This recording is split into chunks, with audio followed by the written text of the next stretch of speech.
체포 동의안과 관련된 부분, 영장 청구와 관련된 문제 그런 부분과 연관지어서 생각하기 때문에 그래서 이제 꼼수 단식이라고 해서 조롱을 해왔잖아요. 근데 사실 찾아가서 단식을 중단하라고 말하기는 굉장히 어려울 거예요. 그런데 저는 이제 정치적으로 볼 때는 이 정도 되면 대표가 한번 가서 중단 요청을 하는 것이 더 이상 맞다고 봐요. 진정성이 있든 없든 간에.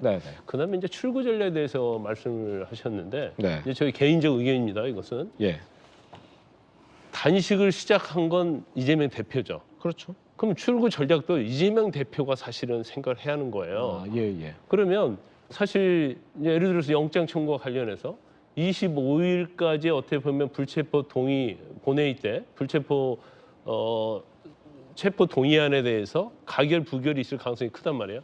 아마 이재명 대표 고민이 많을 거예요. 그때까지 단식을 해야 할 것인지 그 전에 풀어야 할 것인지.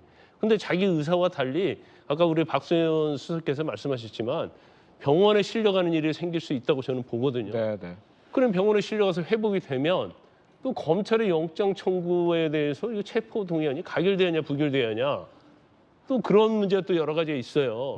지금 민주당 뭐 우원식 의원 같은 경우랄지 민주당 내에서 출구를 문재인 전 대통령이랄지 윤석열 대통령이 좀 마련해 줘야 한다. 근데 이건 말이 안 되는 소리죠. 왜 출구 전략을 해주는데 야당 뭐 대표랄지 아니면 대통령이 해줘야 한다는 얘기를 하는 거예요. 단식은 본인이 한 거 아닙니까? 정치적 목적을 위해서 한 거예요.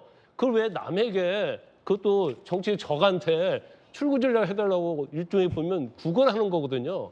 저는 정말 잘못된 거죠. 본인 자체가 건강이 너무나 악화돼서 버틸 수 없으면 그만둬야 하는 거고요. 정치적 목적이 어느 정도 달성됐다고 하면 그만두는 게 맞는 거죠. 그런데 이걸 자꾸 명분을 외부에서 찾으려고 하는 것은 저것은 명백히 잘못됐다 이렇게 봅니다.